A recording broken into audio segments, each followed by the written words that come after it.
New horrific details are emerging about the attempted violent attack against House Speaker Nancy Pelosi, the one that ended with the wounding and hospitalization of her husband, Paul Pelosi. The alleged violent intruder, David DePape, is now facing federal charges for breaking into the Pelosi's home and beating Paul Pelosi with a hammer early Friday morning. The federal criminal complaint released today reveals that the suspect, who trafficked online in far-right conspiracy theories about COVID and the 2020 election and Holocaust denialism, quote, stated that he was going to hold Nancy hostage and talk to her. If Nancy were to tell DePape the truth, he would let her go. And if she lied, he was going to break her kneecaps. DePape also explained that by breaking Nancy's kneecaps, she would then have to be wheeled into Congress, which would show other members of Congress there were consequences to actions, unquote. Several prominent Republicans have condemned the attack, including today, Donald Trump. With Paul Pelosi, that's a terrible thing. With all of them, it's a terrible thing. Trump very quickly pivoted to attacking San Francisco for its high crime rate, but he at least did condemn the attack on Paul Pelosi, as did House Republican leader Kevin McCarthy. Well, let me be perfectly clear. Violence or threat of violence has no place in our society. And what happened to Paul Pelosi is wrong. As did Senate Minority Leader Mitch McConnell, who tweeted he is, quote, horrified and disgusted by the reports that Paul Pelosi was assaulted. But you know what? Far too many other Republicans and conservative leaders are out there instead spreading insane, offensive, and false conspiracy theories, such as the complete and utter lie, the deranged smear that Paul Pelosi and the attacker, the man who hit him in the head with a hammer, were in a sexual relationship.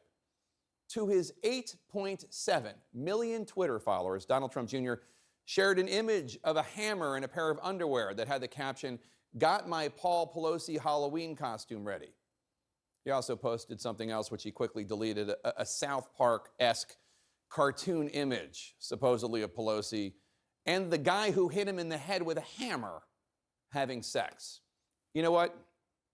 When some sick moron sent a white powder to the home of Donald Trump Jr. in 2018, sending his then-wife Vanessa to the hospital as a precaution, that was awful. Why is this happening to Paul Pelosi? Not the same thing, even worse. It's hard to fathom the kind of mind that hears of a tragedy like what happened to 82-year-old Paul Pelosi and decides to traffic in this filth. But sadly, Donald Trump Jr. is hardly alone. Former Republican congressman and chairman of the House Intelligence Committee, Devin Nunes, who now runs Trump's social media company, Truth Social, shared this Halloween image with the words, "At least this guy has his clothes on."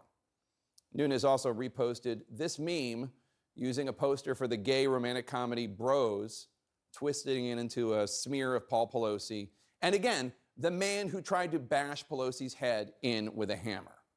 Words fail. Republican Congressman Clay Higgins of Louisiana tweeted, then deleted this, which was captured by Voice of America's Steve Herman, a photo of Nancy Pelosi with the words, quote, "That moment you realize the nudist hippie male prostitute LSD guy was the reason your husband didn't make it to your fundraiser." I mean, what is wrong with these people? There's more, but you get the point. In addition to being an inhuman and inhumane response to a tragedy, it's a lie. The federal affidavit released this afternoon says Pelosi did not know the suspect. And San Francisco Police Chief Bill Scott said this on CNN this afternoon. There is absolutely no evidence that Mr. Pelosi knew this man. As a matter of fact, the evidence indicates the exact opposite. Sadly, in this era of social media, after every tragedy like this, we unfortunately see some awful reactions. A volunteer official for the Nebraska Democratic Party was fired after saying he was glad Republican leader Steve Scalise was shot by a deranged Bernie Sanders supporter in 2017. That same year, there were some pretty awful comments on social media after Republican Senator Rand Paul's neighbor attacked him, breaking 6 of his ribs, bruising his lungs, making it difficult for him to breathe, sending Rand Paul to the hospital. And 3 years later, commenting on a controversy involving Senator Paul, one of Speaker Pelosi's daughter tweeted that Rand Paul's neighbor was right. She then deleted it. All of these comments unequivocally wrong. But these smears about Paul Pelosi, they're not just evidence of partisanship blocking someone's ability to be human. They're conspiratorial. They're in a way an attempt to not just downplay, but justify the violence. They're part of the same sickness that got Paul Pelosi injured to begin with. Some of these insane conspiracy theories about Paul Pelosi are still trending on Twitter under its new billionaire owner, Elon Musk. And we should note, Musk himself sent a tweet that pushed this false smear of Pelosi. Responding to a tweet from Hillary Clinton in which she condemned the attack as inspired by hateful rhetoric, Elon Musk, who has more than 110 million followers on Twitter, wrote, quote, "There might be more to this story than meets the eye," unquote. And then he shared a link to an extreme right-wing website, a site so deranged, it claimed in 2016 that Hillary Clinton had died and a body double had been sent to debate Donald Trump. Here's what Elon Musk said in April about what he wants Twitter to be. We want to be just very reluctant to delete things and have just be very cautious with permanent bans. It's very important for there to be an inclusive arena for free speech. Twitter has become kind of the de facto town square. There is a vast difference between Elon Musk wanting Twitter to lean more into the freest speech possible and Elon Musk himself abusing those free speech rights by smearing people with a complete and utter lack of caution. There is such a thing as empirical truth, and it is not to be found at the website that reported Hillary Clinton dead 6 years ago. National security experts have been warning for years that we in the United States need to fear more stochastic terrorism. In case you're not familiar with the term stochastic, it's defined as the public demonization of a person or a group that results in the incitement of a violent act, even without express orders to attack that person or group. When leaders, whether elected or in media or in a movement, when leaders claim that their opponents are pedophiles or Satanists or are part of a grand conspiracy to hurt you and your family, is anyone really surprised when somebody who hears this acts? What exactly do you think is going to happen when a president, for months, lies to his supporters that an election is being stolen?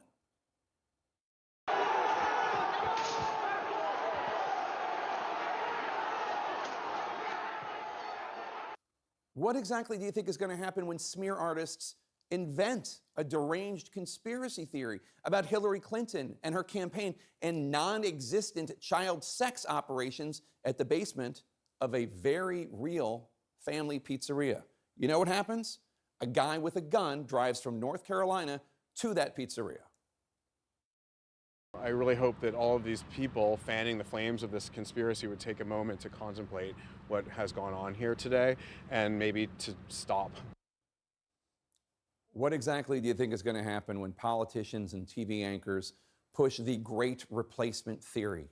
The idea that Jews want to replace whites in America with Latinos and people of color. You know what happens?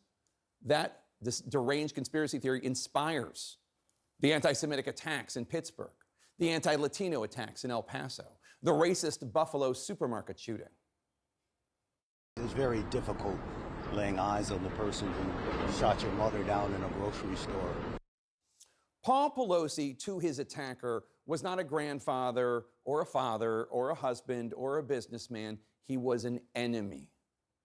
While speaking today on the investigation into the attack, the San Francisco police chief posed an important question for all of us as Americans. What does it take? Does it take somebody being murdered? Does it take, what does it take for us to finally stand up and say, this is enough, it needs to stop? Despite what your political views are, it needs to stop. It's not just folks in the political arena playing fast and loose with these dangerous ideas. Take Kanye West, now known as Ye. His response to criticism of his many anti-Semitic comments has been to make more of them. A recent tirade against, quote, Jewish business people got him suspended from Instagram again last night. And alarmingly, there are a lot of people out there on social media taking Ye's side on this. NBA star Kyrie Irving of the Brooklyn Nets, he recently tweeted a link to a widely debunked anti-Semitic movie full of lies and just junk. He was not apologetic at all at a Saturday press conference. There's things being posted every day. I'm no different than the next human being, so don't treat me any different. The next human being doesn't have 4.6 million Twitter followers, Kyrie, at a time of rising anti-Semitic violence. I do not know what is missing in these people's hearts or their lives that they feel the need to smear individuals or groups, to ignore the humanity of these other people. But in one way, you know, Kyrie Irving is right. He is no different. He might have a larger platform, but in this moment, we all need to consider how we talk about our fellow humans.